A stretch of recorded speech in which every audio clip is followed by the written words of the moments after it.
தஞ்சாவூரில் டாஸ்மாக் பணியாளர் ஒருவர் அளித்த பேட்டியில் கூறுகையில், பாட்டிலுக்கு எம்ஆர்பியை விட கூடுதலாக 10 ரூபாய் வாங்குவது எதற்கு என்றால், எங்களுக்கு இதர செலவுகள் நிறைய உள்ளது. முதலில் கடையின் வாடகை, இபி பில். இபி பில் முழுவதுமாக அரசிடமிருந்து வழங்கப்படுவது இல்லை. இடத்திற்கான வாடகையும் அரசு கொடுக்கிற வாடகை இல்லாமல் இன்னும் கூடுதலாக கொடுக்க வேண்டிய சூழல்தான் இருக்கிறது.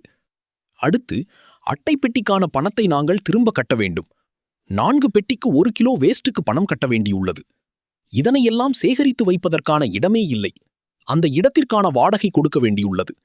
அடுத்து சரக்கு இறக்குபவர்களுக்கு பணம் தர வேண்டியுள்ளது. அடுத்து ஒரு நாளைக்கு 1000, 1500 பாட்டில்களை திரும்ப பெற வேண்டும்.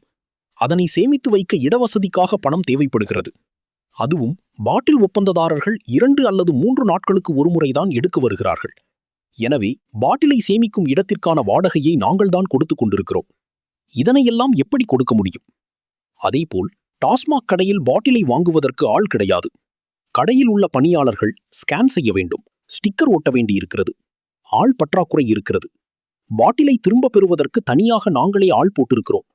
அவர்களுக்கு சம்பளமாக ஒரு நாளைக்கு 1000 முதல் 1500 தர வேண்டியுள்ளது.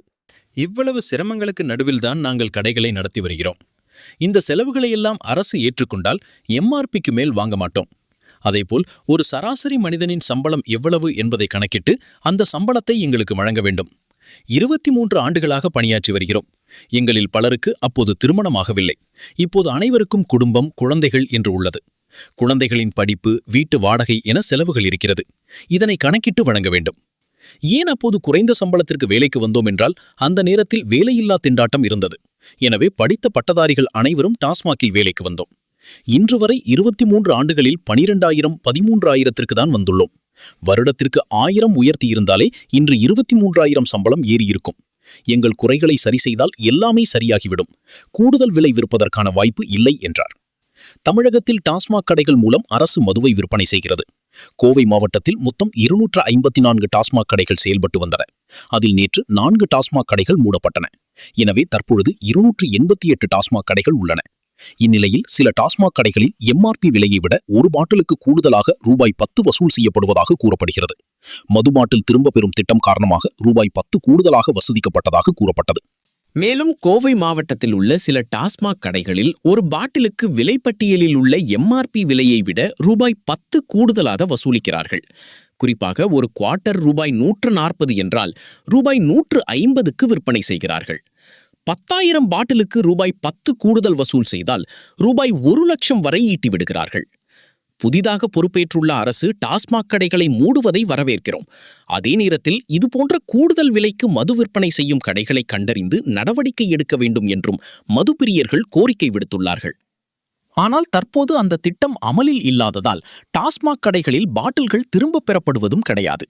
ரூபாய் 10 கூடுதலாக வசூலிப்பதால் மதுப்பிரியர்கள் கடை ஊழியர்களிடம் வாக்குவாதம் செய்யும் வீடியோக்களும் அவ்வப்போது சமூக வலைதளங்களில் வலம் வருகின்றன. இருந்தபோதும் கூடுதலாக ரூபாய் 10 வசூலிப்பது குறையவில்லை. எனவே இதற்கு புதிய அரசு நடவடிக்கை எடுக்குமா என்று மதுப்பிரியர்கள் எதிர்பார்த்துள்ளனர்.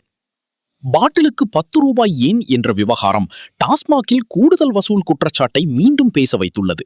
சில ஊழியர்கள் மேலழுத்தம், தினசரி டார்கெட், அனுமதியற்ற வசூல் பற்றி வெளிப்படையாக பேச ஆரம்பித்ததால் இது வைரலானது. ஆனால் பல வீடியோக்கள் மற்றும் தகவல்கள் உறுதி செய்யப்படாதவை என்பதையும் கவனிக்க வேண்டும்.